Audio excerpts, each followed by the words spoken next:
Tapi kalau misalkan pada saat ini kan ada yang menyandingkan begitu kan, ada yang sebagai rivalitas, tapi ada juga yang bilang mengatakan kayaknya cocok juga nih berpasangan.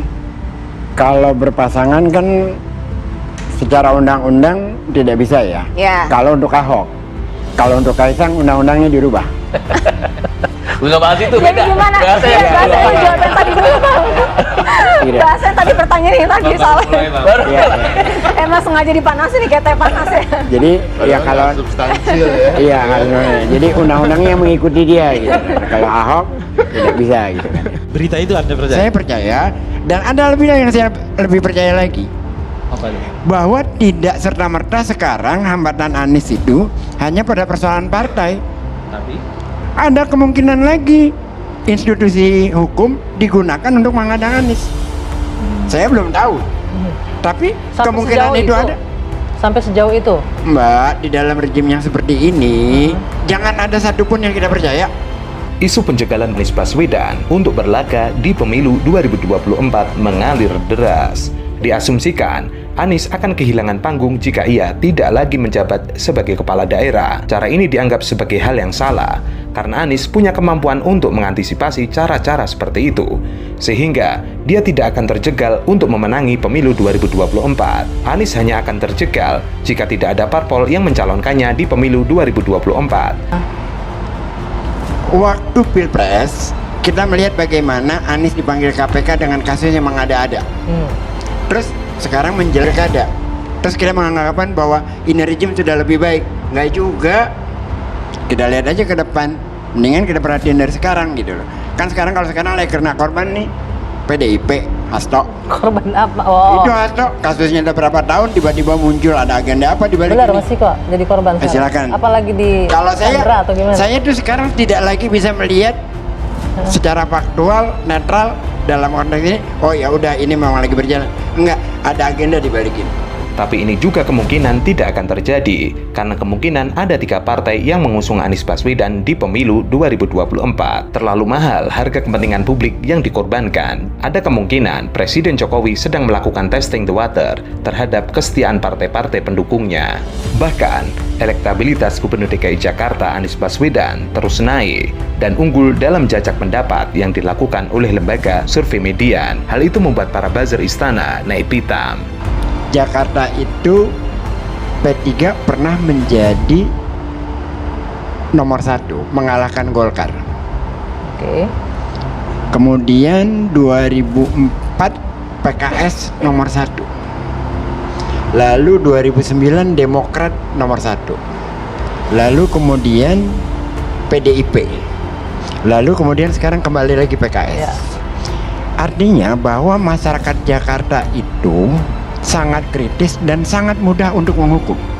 Anies Baswedan membuka peluang maju di Pilkada DKI Jakarta tahun 2024 usai dirinya kalah di Pilpres 2024. Anies menyebut peluangnya di Pilgub Jakarta terbuka asal mendapatkan dukungan karena ia mengaku baru menjabat 1 periode di Jakarta. Ia mengatakan ia telah menjalankan tugas selama 5 tahun dan tidak boleh lebih dari 2 periode. Artinya baru kerjakan 1 periode bisa melakukan periode kedua, kata Anies. Ia mengatakan itu adalah salah satu pilihan kalau ada panggilan dari masyarakat yang bisa mengusulkan adalah partai politik dan masyarakat, maka itu akan dipertimbangkan. Sinergi Anies dengan PKS itu tidak hanya pada tingkat elit, tapi juga pada saat akar rumput. Di grassroots juga di ya? grassroots juga.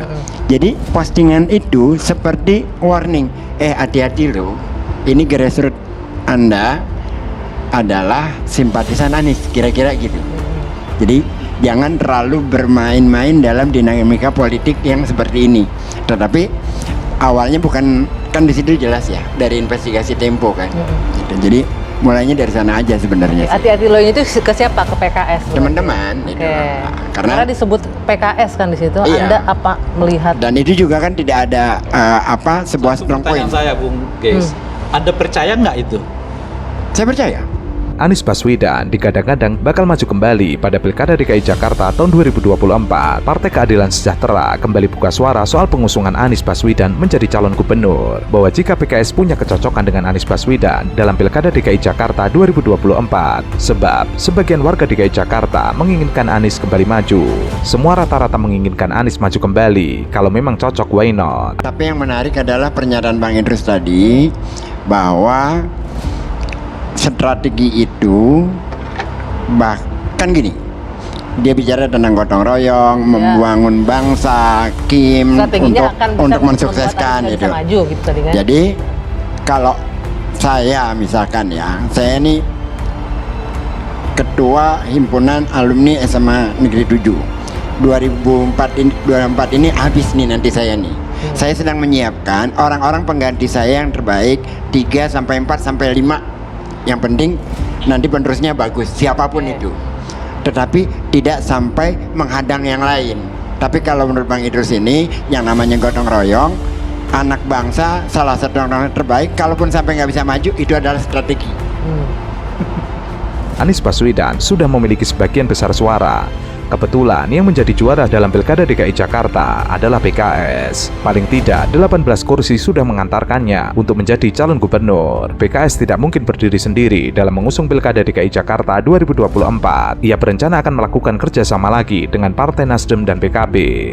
Jadi Anda melihat ini emang Kan kalimatnya itu tadi. Bukan, jadi saya strategi katakan bisa tadi menghambat anak bahwa bangsa yang lain maju gitu nggak baik menurut Nah, saya. Nggak bagus. gini. Salahkah kalau misalkan partai-partai kita aja? Kan tidak, karena kita ingin mengelola bersama.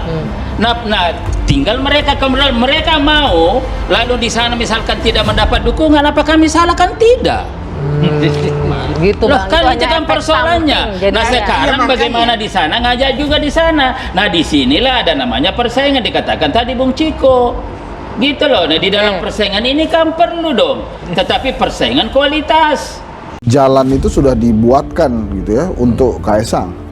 Jadi saya yakin itu pasti akan digunakan karena kan sudah berkorban ini MA nih. Masa ya nggak dipakai itu jalan kan? Berkorban ya, bahasanya berkorban ya. Nah, oleh karena itu sebetulnya Kaisang posisinya akan enak banget sebetulnya. Jadi Kaisang itu bisa memilih mau daerah mana. Dan dengan kapasitasnya sebagai ketua umum PSI, dia bisa saja jadi menteri, gitu kan?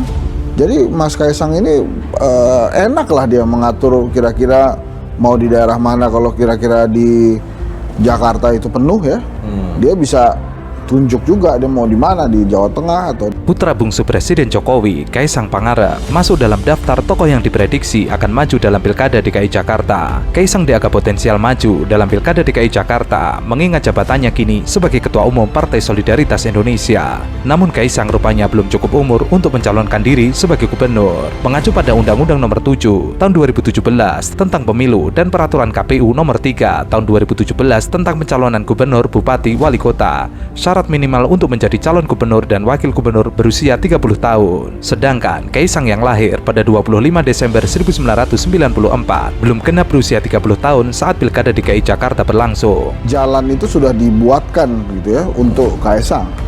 Jadi saya yakin itu pasti akan digunakan karena kan sudah berkorban ini MA nih. Masa ya nggak dipakai itu jalan kan? Berkorban ya, bahasanya berkorban ya. Jadi harus dipakai. Nah, oleh karena itu sebetulnya Kaisang posisinya akan enak banget sebetulnya. Jadi Kaisang itu bisa memilih mau daerah mana. Dan dengan kapasitasnya sebagai ketua umum PSI, dia bisa saja jadi menteri. Gitu kan?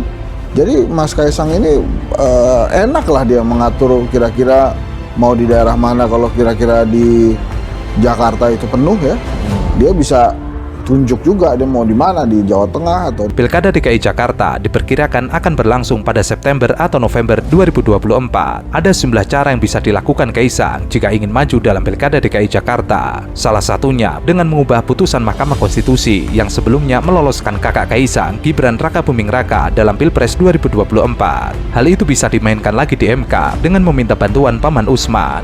Mungkin bisa disiasati dengan pelantikan pada awal Januari 2025 sehingga memenuhi syarat. Jadi nampaknya akan ada banyak siasat jika ingin memajukan Kaisang. Dalam konteks itu Kalau Kaisang ngomong semacam itu, maka artinya sebaliknya.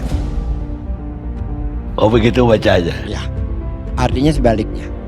Sama, Gibran juga sebelumnya sama kayak gitu juga kok. DNA mereka itu adalah bagaimana membuang Anies dari pusaran politik Indonesia. Itu udah DNA. Jadi Apa maksudnya dari Gibran juga, dari Gibran bapaknya? sebelumnya juga bicara sama. Enggak, bapaknya apa juga? Sama juga apalagi. Jadi saya sampai pada tingkat ini tidak rasional ya, hiperbola. Tapi ini yang saya ingin ungkapkan. Kalaupun dia ngomong api itu panas, karena dia yang ngomong saya nggak percaya. Jika Kaisang lolos mengikuti Pilkada DKI Jakarta, putra Jokowi itu dipastikan akan menjadi gubernur DKI Jakarta. Bukan hanya maju dalam Pilkada DKI Jakarta, Kaisang juga masuk dalam daftar nama tokoh yang diprediksi maju dalam Pilgub Jawa Tengah.